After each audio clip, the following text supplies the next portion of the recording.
Greetings, welcome back to Ministry Monday. This is Carlton Coon. Last week I began talking with you about narcissism and pastoring a narcissist, which is very much a real challenge.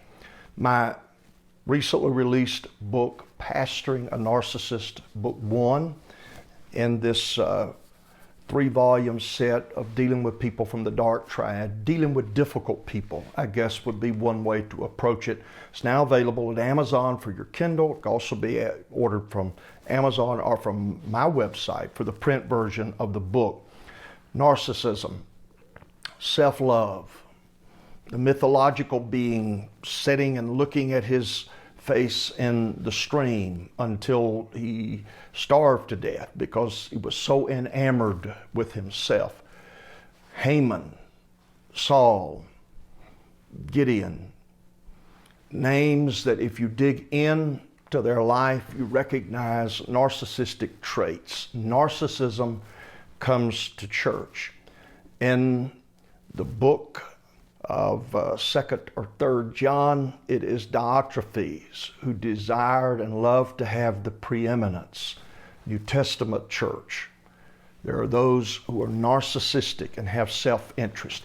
And narcissism, while not as damaging or dangerous as Machiavellian manipulation or those who are psychopaths or sociopaths, it is not a sin without cost. Haman's action was going to cost his nation, a group of laborers who were basically free labor, was going to cost the Jewish race some of their most effective leaders. Narcissist, you pastor people who are so self-absorbed. And it's the singer, maybe you need specific ideas. It's the singer who pouts because they didn't get to sing a particular solo in the Easter cantata.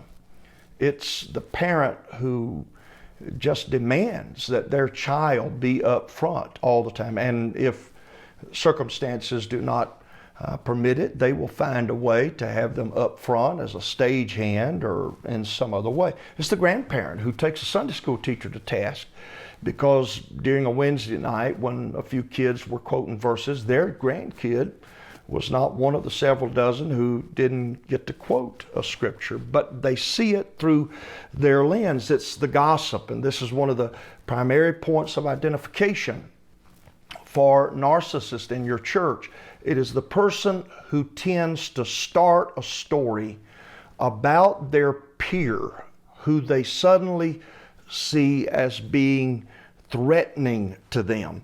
And they're able to start a story that is totally untrue with just the flimsiest bit of information. It's the person who sits with their mouth tightly closed when somebody else is being honored at church. A narcissist. Their clothes are always better than your clothes. They got them cheaper, but they're nicer. Their kid is smarter than your kid. Their truck nicer than your truck. Their income better than your income. Their song is better than your song. Their talent. You say, well, what does any of that matter? Well, it can't all be about me and about him at the same time. And people have become attuned to paying attention to those who are self-absorbed. Decades back, we had an evangelist who spent some nights with us, and God had used him in some other settings, and he had become pretty convinced of the press about his greatness. And in his preaching, he could turn this word "I" into 3 syllables. I laid hands on. I prayed for a handkerchief. I did this. I did that. It was so pronounced that we had a lady who was visiting our church. Eventually she was saved, her husband was saved, and now pastor. But at this particular point in time, she was unsaved. But she told me one night after church, listening to this guy, she said, it was so much about him that I got to counting the number of times he said "I" while I was preaching. That evangelist was expensive. Wasn't just expensive as an honorarium, but his attitude set our church back for 1 year, at least 1 year. narcissists. Now, one of the things I want to put a priority on in talking about this, and I tried to put a priority on it in writing, is as a pastor, we can look at this issue through the lens of how narcissistic behavior affects us. How does this affect me as the pastor? But that's not the objective. Narcissists are going to wound spiritual leaders. They'll hurt you at times. But they do far more damage to other people you pastor because they belittle, they push down, they're subtle about it. They damage the purpose of Christ in your community.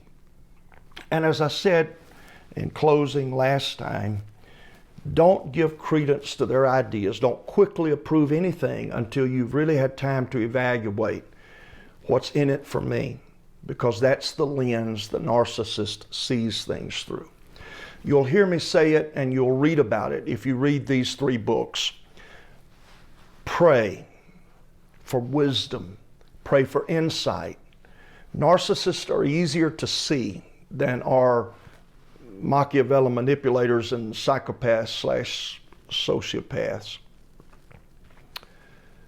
But nonetheless, they can trick you pretty easy because they make a good first impression.